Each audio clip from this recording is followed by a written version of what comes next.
नदीम की बात में आप सबका बहुत स्वागत है। सियासत का खेल शुरू हो चुका है। दोस्तों, महाराष्ट्र में जो नाटक खेला गया वही स्क्रिप्ट अब बिहार में तैयार है।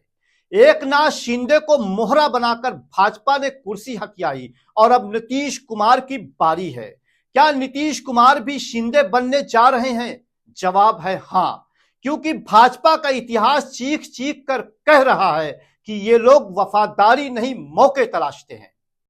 देखिए महाराष्ट्र में क्या हुआ। शिंदे को आगे रखा, चुनाव जितवाया और जब बहुमत का ताज सिर पर चढ़ा तो उन्हें किनारे कर दिया गया। देवेंद्र फडणवीस की ताजपोशी हो गई और शिंदे बस एक कठपुतली बनकर रह गए। अब बिहार में वही खेल रचा जा रहा है। नीतीश कुमार, जिन्हें भाजपा बार बार कह रही है कि वो हमारे नेता हैं, क्या वाकई में नीतीश कुमार सुरक्षित हैं या सिर्फ एक मीठा जाल है जिसमें फंसते ही उनसे कुर्सी छीन ली जाएगी? आप सब जानते ही हैं कि 2025 का बिहार विधानसभा चुनाव नजदीक है।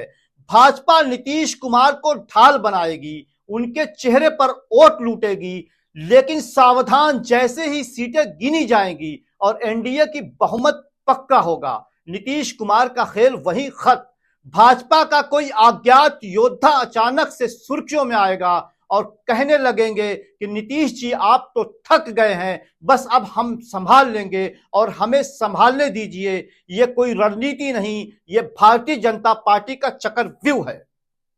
दोस्तों, नीतीश कुमार को शायद भरोसा हो कि वो किंग मेकर हैं, लेकिन सच ये है कि भाजपा के लिए वो बस एक सीढ़ी है, चढ़ने के बाद जिसे लात मारकर नीचे फेंक दिया जाता है।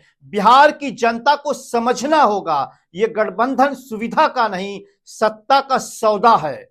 नीतीश की ताकत, उनकी मेहनत सब भाजपा के लिए एक टूल है और जब टूल पुराना हो जाए तो उसे कबाड़ में फेंक दिया जाता है।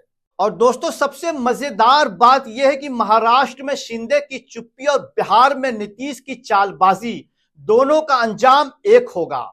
सवाल यह नहीं कि नीतीश शिंदे बनेंगे या नहीं, सवाल यह है कि क्या बिहार की जनता इस बार इस छल को देखकर चुप रहेगी या फिर वक्त रहते इस सियासी ड्रामे का पर्दाफाश करेगी? जवाब आपके हाथ में है, क्योंकि सत्ता का यह खेल अब खुलकर सामने आ चुका है। जागिए, वरना इतिहास फिर दोहराया जाएगा।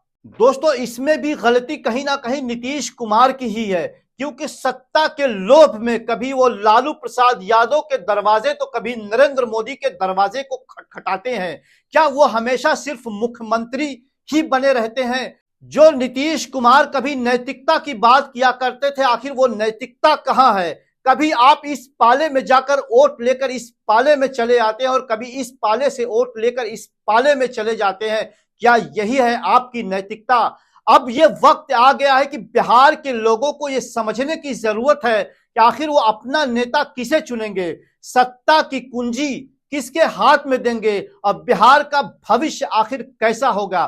क्या सिर्फ सत्ता के लोभ में नेता एक दूसरे का समर्थन लेते और देते रहेंगे? लेकिन आज का सवाल ये नहीं है। दरअसल आज का सवाल ये है कि भारतीय जनता पार्टी किस तरीके से अपने सहयोगियों के साथ खेल करती है, फिर उन्हें बिल्कुल नष्ट नाबूद कर देती है, यानी उन्हें खत्म कर देती है। आपने देखा होगा किस तरीके से महाराष्ट्र में शिवसेना को खत्म किया गया, आपने देखा होगा किस तरीके से एनसीपी को खत्म किया गया। अब उसके बाद जो अपने साथ शिवसेना के गुट आए, एकनाथ शिंदे का किस तरीके से खेल खत्म किया गया। लेकिन क्या अब भारतीय जनता पार्टी के निशाने पे नीतीश कुमार हैं? क्या बीजेपी का अगला शिकार अब नीतीश कुमार हैं? ये बहुत जल्द, कहा जाता है कि इसी साल के अंत तक क्लियर हो जाएगा, अगर नीतीश कुमार ने कोई बड़ी चाल नहीं चली तो।